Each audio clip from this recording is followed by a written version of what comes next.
ipapasa ko sa iyo ang itim na bato. Hindi ako makakapayag na umalis ka sa islang ito. Magiging aswang ka rin. Posible ba talaga ang inaakala nating imposible? Ako, naniniwala ako na ang lahat ay posible. Kahit nga ang huling bagay na naiisip nating hindi mangyayari sa atin, posibleng mangyari. Dahil sa akin, oo, at nangyari ito. Hanggang sa isang araw, nang makausap ko ang lolo ko, naisipan kong ikwento na rin ang kakaibang karanasan namin. Ako nga po pala si Lisa, at ito ang aking kwento. Bago ko simulan ng storya, huwag kalimutang mag-subscribe bilang suporta sa ating channel.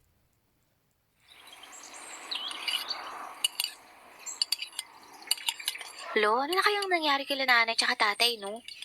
Dati, hanggang 2 linggo lang naman yung tinatagal nila sa kabilang bayan para magtinday, pero ngayon inabot na sila ng 1 buwan. Hindi ko kaya may nangyaring masama sa kanila? Huwag naman sanang ganun na po. Hindi ko kailanmang pinag-arap na bigla na lang makatanggap ng isang masamang balita na may nangyaring hindi magandang sa mga magulang mo. Pero, Lo, bakit nga po kasi wala pa silang paramdam? Hindi rin sila tumatawag eh. Hindi ko rin talaga alam. Kasi kahit yung mga kasamahan nila, hindi pa bumabalik. Baka naman sinadya nilang manatili doon ng kahit 1 buwan. Pero kasi iba yung kutob ko eh. Nag-aalala ho ako sa kanila. Kung gano'n, total, wala ka namang pasok sa eskwela dahil bakasyon. Sige, pupuntahan natin sila. Talaga ho? Pwede ho natin silang puntahan sa kabilang bayan? Hindi pa ho ako nakakarating dun eh. O sige, kahit na delikado ang gagawin natin, pupunta tayo ron para matahimik lang ang kalooban mo. Salamat po, Lo. Pero paano niyo po nasabing delikado yung gagawin natin? Alam mo naman na ilegal ang makisakay sa mga barkong dumaraan dito, di ba? Bakit po sila nanay? Sanay na kasi silang ginagawa yon. Pero ginagawa lang naman nila ang mga bagay na yon para sa'yo. Para sa atin na umaasa sa kanila. Balang araw, Apo. Balang araw. Huwag kang gagaya sa trabaho mayroon ng mga magulang mo. Yun sana ang pangarap ko para sa mga anak ko. Na huwag silang gumaya sa trabaho meron ako. Pero wala eh. Sa hirap ng buhay, ganun pa rin ang naging trabaho nila. Hayaan niyo na, Lo. Ako ang puputol sa ganitong klaseng trabaho ng pamilya natin. Pero sa ngayon po, makikisakay po muna tayo sa susunod na dadaong na barko para mapuntahan natin sila nanay. O siya, sige. Sige na nga. Para sa mahal kong apo. Masusunod.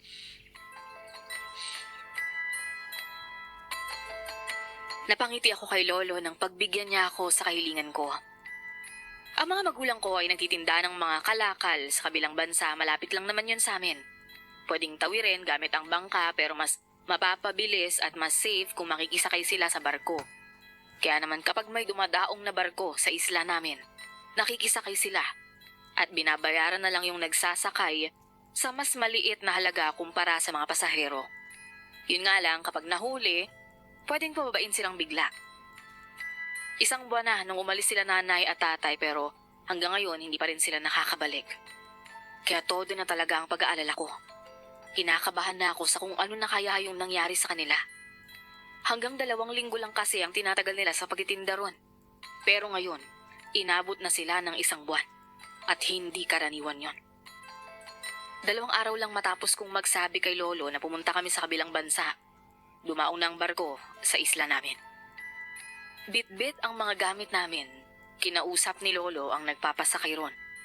Inilagay sa compartment ng barko ang bangka namin at saka kami sumakay matapos si Lolo na magbayad.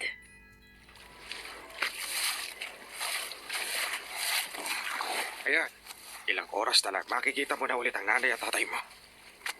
Lo, alam niyo naman po kung saan nagtitinda sila nanay, di ba? Oo. Doon din ako nagtitinda dati. Huwag kang mag-alala at mag-enjoy ka lamang sa tanawin sa dagat.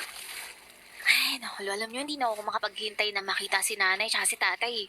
Parang ang tagal-tagal ko silang hindi nakita. Hindi kita masisisi. Talagang matagal naman talaga ang 1 buwan. Ay, nga po pala, dala niyo ba yung mga pasalubong natin sa kanila? Alam niyo, sigurado ako miss na nila yung adobong manok na yun. Kapag nandun kasi sila, di sila makakain ng maayos eh. Puro instant lang dun eh. Ay, oo naman. Hindi ko makakalimutan. Nagdala na nga rin ako ng kanin eh. Yan! Sigurado matutuwa sila nanay dyan. Ikaw talagang bata ka. Siya, sige na.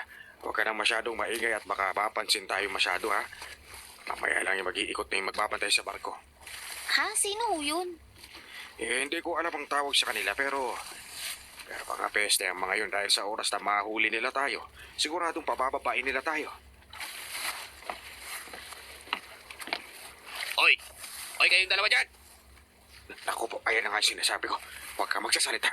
Ako lang magsasalita, ha? Sige po, Lo. Magandang hapon po, sir. Bakit po? Saan kayo dapat? Bawal ang mga pasahero sa gawing dito, ah. Pasensya na po. Hinihika po kasi itong apo ko, kaya pinalanghap ko muna ng sariwang hangin. Huwag po kayong mag-alala at babalik na rin kami sa loob. Ay, bumalik na kayo at baka mahulog pa kayo riyan. Opo, babalik na po. Teka. Parang kilala kita. Nagkita na po ba tayo noon? Nakup! Ikaw yung isa sa mga tindero noon sa kabilang bansa na madalas nakikisakay sa barko namin. Nagsama ka pa talaga na apo, ah. Halika na kayo rito. Bumaba na kayo ng barko.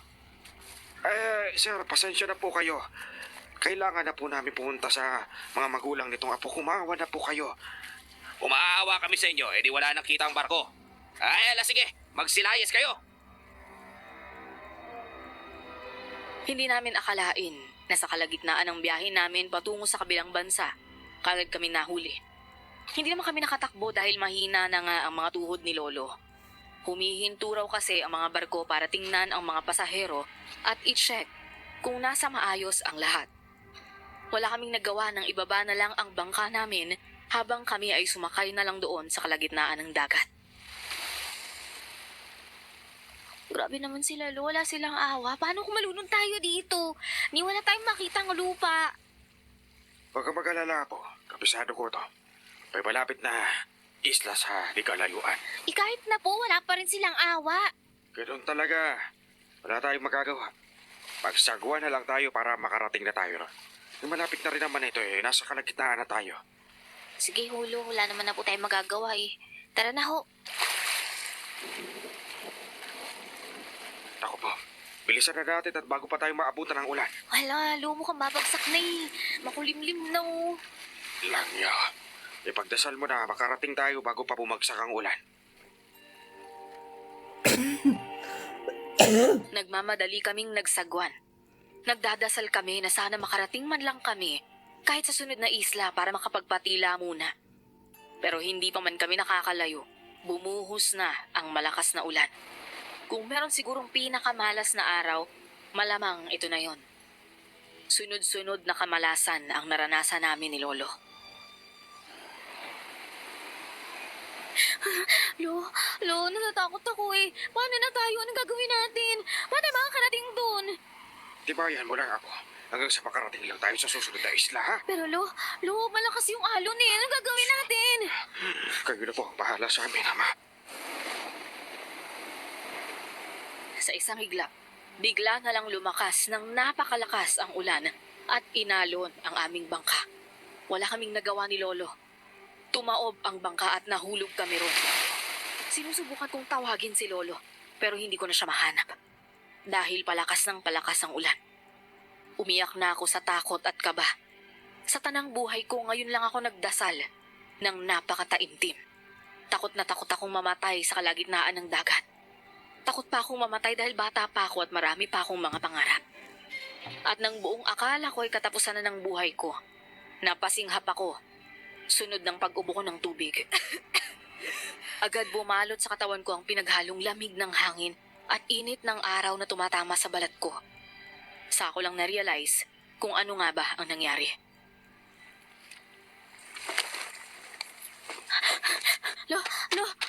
Lola Dado, nasan kayo? Nasan kayo, Lo? Opo, nandito ako. Lola Dado, sa labas, sa Diyos buhay kayo, Lo. At buhay pa ako. Sinabi ko naman sa'yo na mahaba ang magiging buhay ko, hindi ba? Ayos ka na ba, Apo? Opo, ayos lang po ako. Akala ko tapos na tayo dun eh. Hindi pa natin katapusan. Binigyan pa rin tayo ng Diyos ng pangalawang buhay. Kaya lang, Lord, nasa na ba tayo? Ito na ba yung isla na sinasabi mong alam niyo? Hindi. Nasaan kaya tayo ngayon? Hindi ito ang isla na sinasabi ko, Apo. Eh di, naliligaw na pala tayo. Eh, paano na tayo niyan? Yung bangka natin, wala na rin po. Teka lang. Titignan ko kung may matatanaw akong kasunod na isla. Ilo, paano kung wala? Huwag kang mawawala na pag-asa. Teka lang. Nako, mukhang malayo ako susunod na isla. Paano na ho tayo makakauwi niyan? Paano tayo makakalis dito? Huwag kang mag-alala, Apo. Sigurado may dadaang barko o bangka rito. May kalapit na isla kaya sigurado may dumadaan dito. Sa ngayon, habang gagawa natin ay maghintay lamang. Pero Lo, paano kung matagal sila dumating? Paano kung isang linggo? Isang buwan? Isang taon? Baka lang. Ang mabuti pa, maghanap na lang tayo ng pwedeng makakain dito. Nasa isang isla tayo at maraming pananim. Makakakain tayo at makakahanap tayo ng malinis na tubig. Dahil sa ngayon, wala tayong magagawa kundi ang maghintay. Ngayon kahit tayo nawawala na eh. Hindi na lang sila nanay at tatay. Hanggat kasama mo ako, wala kang dapat ipag-alala. Sa ganitong sitwasyon, sigurado akong hindi ako pababayaan ni Lolo Nado. Siyempre, apo niya ako. Pero ang isiping mananatili kami sa islang ito ng ilang araw o baka taon, hindi ko ma-imagine kung ano ang itsura namin pagkatapos nun. Para makakain ng isda kami. Mabuti na lang at magaling si Lolo sa pangingisda dahil sa tabing dagat lang din naman kami nakatira. Pagkatapos, kumuha kami ng mga punong kahoy doon. Maging ang pagpapaapoy gamit ang kahoy ay nagawa ni Lolo. Hangang-hanga ako sa kanya habang nagpapaapoy siya.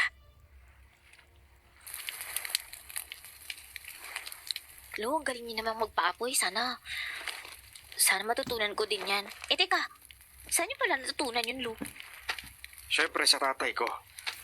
Dati, nung bata pa ako, ang libangan namin noon ay yung mag-camping-camping pa sa bundok.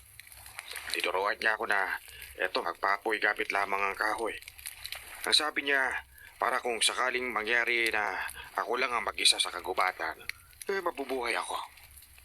Ilang dekada na ang lupipas, akala ko hindi ko magagamit, pero eto, magagamit pala natin. Mabuti na lang at hindi ko pa nakakalimutan. Kaya nga hulo eh. Ang galing niyo. Kaya magtiwala ka lang sa akin, Apo. O ito, luto ng isda. Kumain ka na, ha? Salamat po. Ay, kaya lang Lo, walang lasa eh. Ayos lang yan, Apo. Hayaan mo, magpapatuyo ako ng tubig alat para may asin tayo. Sa ngayon ay, pasensya na, itiisin mo na lang muna na walang lasa. Okay lang, sarap naman eh. Malinam na talaga yung isdang bagong huli. Hindi kagaya ng mga paninda ni Aling Marites nung binasanan, lansa pa. Palibas ay malansa na rin kasi lansa niya. Lolo naman eh. Alam mo kung naririnig kayo ni Aling Marites, baka mamaya nagwala na yun sa tindi ng galing. Wala naman dito eh. Kaya libre tayo pag-usapan siya. Total, wala naman tayo mapag-uusapan dito. Mukhang matatagalan pa tayo. Tingnan mo. Mukhang ang payapa ng langit, ano? Hindi man lang po tayo nakatawid bago umulan ng malakas. Siguro, kapalaran talaga natin ito. Siya nga pala, may nakita kong puno ng nyog sa di kalayuan. Pwede bang ikaw na ang umakyat para naman magkaroon tayo ng inumin? Alam mo naman na mahina na ang tuhod ng lolo mo. Siyempre naman, Lo. Sige, ako na po bahala. Akitin ko yun. Halika na, at tapusin na natin itong kinakain natin.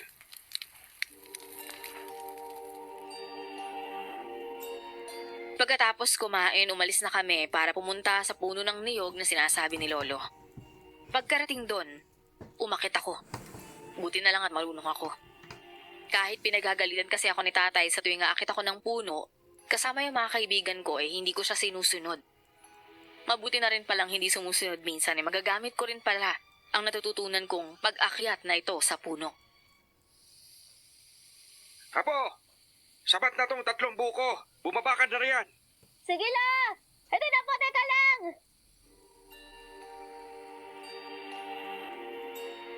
Sinubukan kong bumaba pero habang pababa ako, napansin kong may umuusok sa di kalayuan. Nanatili ako doon ng saglit bago ko napansin na may mga kabahayan.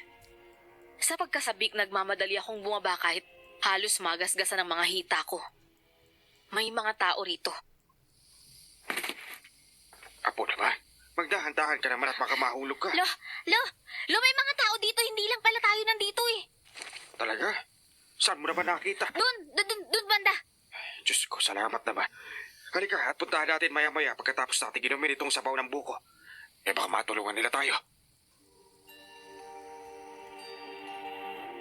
Naghanap si Lolo ng matulis at malaking bato. Doon niya ipinukpok ang buko. Dahil hindi naman na ganun kalakas ang lolo ko, eh nahirapan siyang gawin yun. Naginhawaan kami pareho nang tuluyan kaming makainom ng sabaw. Pagkatapos ay nagpa siya kaming pumunta sa kumpol ng mga bahay na nakita ko. Papalabog na ang araw, kaya binilisan namin ang paglalakad. Lalo na at malamig na rin. Yung suot naming damit, yun pa rin. Natuyo na lang. Habang papalapit kami ng papalapit, nakarinig kami ng tila kasiyahan. Apo, mukhang may selebrasyon pa yata sila ngayon, ano? Kaya nga Lo eh, hindi kaya makakabala tayo sa kanila? Hindi naman siguro. Makikisilong lang tayo ngayong gabi at magtatanong kung mayroon pa silang bangka na pwede nating mahiram para makabalik sa isla natin. Eh, sana ho mababait yung mga taong nakatira dito, Lo. Hindi rin naman nila tayo basta-basta mapapalayas dito sa isla dahil malayo tayo sa kabihasnan. Kung sa bagay. Teka Lo, tingnan mo, ayun na sila. Teka lang Apo. Huwag ka munang tumuloy sa paglalakad. Ha? Eh, bakit po? Tignan mo ang ginagawa nila. Teka lang ho, bakit ho? May 3 tao po sa gitna, Lo, nakatali sila. Naan mo ang boses mo. Mukhang hindi yata tama na tumuloy pa tayo. Lo, nangihingi sila ng tulong. Apo, nakikita mo ba kung gaano sila karami? Opo, at namin nila. Pero Lo, kawawa naman yung mga tao eh. Nakita ko kung paano inambahan ng palakol ng isang lalaking taga-isla. Ang lalaking nakatali sa gitna ng bonfire. Pero bago pa yun tumama sa katawan ng nakakaawang lalaki, tinakpan agad ni Lolo Nado ang mga mata ko, kasunod ng hagik-gikan ng mga tao sa paligid. Para silang tuwang-tuwa, sabik na sabik sa kanilang ginagawa. Apo, kailangan na nating umalis. Kailangan nating magtago mula sa kanila. Pero Lo, Mukhang nagkamali tayo. Delikado yata ang mga tao yon. Para silang mga kanibal. Lo, gusto ko makita. Huwag na. Nakakahinding. Halika na at bilisan na nating umalis bago nila tayo mapansin. Lo, teka lang po, parang may tao. Tumapa ka. Bilisan mo. Lo, wala akong maintindihan sa mga sinasabi nila. Ako rin. Hindi ko maintindihan. Sigurado, may sarili silang lingwahe. Siguro nga po, pero sa tingin niyo ba, ano kayang pinag-uusapan nila? Wala akong idea. Basta ang alam ko lang ngayon, hindi tayo ligtas sa islang ito at kailangan na nating mag-ingat ng gusto. Nang makaalis sila, saka pa lang kami nagumpisang maglakad pabalik sa pinanggalingan namin. Naghanap kami ng pwedeng pagtaguan kung saan hindi nila kami makikita. Gustuhin man naming gumawa ng apoy para mainitan dahil pareho kaming ginaw na ginaw. Natatakot kami na baka makita ng mga taga-isla ang apoy na gagawin namin. Mabuti na lang, kanina nung gumawa kami ng apoy, hindi kami napansin. Ang tanging nagbigay na lamang ng init sa katawan namin ay ang mga dahon ng saging sa nakita naming puno ng saging. Lo, paano na tayo ngayon nito? Natakot na ako, naliligaw na tayo eh. Alam niyo, mas nakakatakot pa ngayon dahil alam natin may mga nakatirang pumapatay dito eh. Apo, hindi lang sila basta pumapatay ng tao. Ang malala ay kinakain pa nila ito. Ho? Paano niyo nasabi? Nakita ko kanina nung tinakpan ko ang mga mata mo. Nakita ko kung paano nila kinain ang isa sa mga pinatay nila. Diyos ko, Lo, paano na tayo? Hayop po pala yung tingin nila sa mga tao eh. Ano kaya sila? Mukhang hindi sila tao. Hindi ako sigurado, baka mga kanibal. Kaya ang mga napapanood ko noon. Akala ko hindi totoo at sa pelikula lang ang mga ganong klase ng tao. Pero ngayon nakita ko na totoo pala. Lo, kailangan na po natin umalis dito. Hindi ko pwedeng manatili tayo dito eh. May mga nangangain ng tao dito sa lugar na to. Bukas natin pag-isipan kung paano tayo makakatakas dito. Kung kinakailangan gagawa tayo ng balsa para lang makaalis. Tumawid tayo sa kabilang isla. Paano po kung may mga kagaya sa kanila na nagdindi sa kabilang isla? Magdasal na lang tayo na sana hindi. May awa ang Diyos, Apo. May awa siya at sigurado makakatakas tayo sa sitwasyong ito. Pagsubok lang ito, Apo. Sana nga, Lo. Natulog na kami matapos naming mag-usap. Natulog kami na tanging isda at buko lang ang laman ng tiyan namin. Hindi kami sanay sa ganon pero wala kaming choice. Ang importante, nakakain kami. Kinabukasan, nagising ako na hindi pa umaangat ang araw. Kararating lang ni Lolo at may dalang saging at buko. Mabuti at 3 buko ang kinuha ko.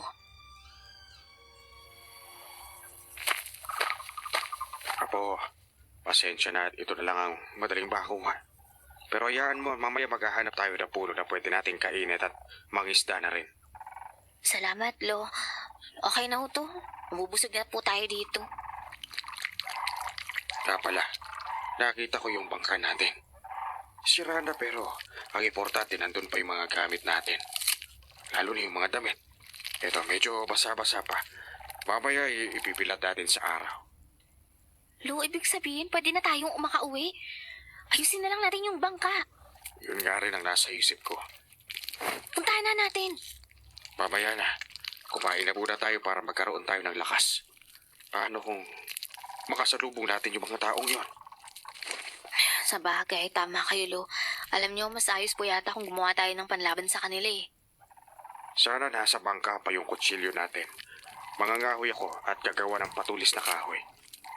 O siya, bilisan mo na ang pagkain para makakilos na tayo ha. Hindi natin alam kung kailan darating yung mga taga-isla na yon. Binilisan namin ang pagkain. Pagkatapos, dumiretso na kami palabas ng kuweba at pinuntahan yung bangka namin na nasira. Habang si Lolo ay kinukuha ang mga gamit naming mapapakinabangan pa. Ako naman ang nagbabantay kung may darating ba. Mas maayos sana kami kung walang ibang tao sa isla na pwedeng maging banta sa amin. Buong araw na yun ang tinrabaho namin ni Lolo na para ayusin ang bangka. Hindi yun naging madali dahil kulang kami sa mga kagamitan. Kailangan pa naming mag-improvise para lang magawan ng paraan ang bangka. Inabot kami ng 3 araw at napansin namin na hindi naman nakakarating sa parte kung nasan kami ang mga taga-isla. Napansin din namin na sa gabi lang sila nagsisisigaw at sa gabi lang din naglalagay ng apoy. Halika na po. Kumain na tayo. Bukas na madaling araw. Susubukan na natin gamitin ang bangka. Excited na ako makaalis, Lo. Kahit din ako Umuwi na lang tayo at maghintay ng balita tungkol sa mga magulang mo. Gustong gusto ko na talaga makapagpahinga ng komportable. Masakit na rin ang likod ko, Apo. Ako nga rin po eh. Naimiss ko nang kumain ng kanin, Lo. Isa pa yun. Nakakasawa na rin kumain ng isda. Ang hirap ang uminom ng buko palagi. Parang hindi napapawi ang uhaw ko Kaya nga po eh. Lo, may mga tao. Sila ang mga Dalian natin. Umalis na tayo. Pero Lo, makikita nila yung bangka natin eh. Bakit natin? Dalian mo. Bakit kaya hindi pa tayo ngayon umalis? Hindi nila tayo mahuhuli. Ayun sila. Bilisan mo. Nagtulungan kami ni Lolong hatakin ang bangka sa may malaking bato. Pero dahil sa pagmamadali, nakalas yung ibang parte na inayos namin. Gusto kong maiyak sa nakita ko. 3 araw naming pinaghirapan ay nakalas lang din kaagad. Pero hindi na ako nakapagsalita hanggang tuluyan namin yung naitago at nagtago rin kami doon. Lo, yung bangka natin. Hayaan mo na. Pag-isipin mo na lang ay hindi nasira sa kalagitnaan ang pagsasakwa natin sa dagat. Ayusin na lang natin ulit para mas pagtibayin natin. Tignan niyo kung gaano sila kasaya. Alam niyo, buti pa sila kahit na masasama yung ginagawa nila. Nakakapagsayo pa sila ng ganyan eh. Darating din ang araw na matatapos ang pagiging masaya nila, Apo. Teka lang, Pulo. Naririnig niyo ba yun? Para pong may nagsasalita na sa kanila ng Tagalog. Huwag ka muna magsalita, Apo. Pakinggan na muna natin kung anong mga sinasabi nila. Leila, hanggang ngayon wala pa rin naliligaw na Pinoy rito sa atin. Hindi ba't parang mas maganda ata kung kikilos ka na? Ano naman gagawin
Sana ho, naging maganda at handa ang lahat sa mga posibleng mangyari sa ating buhay.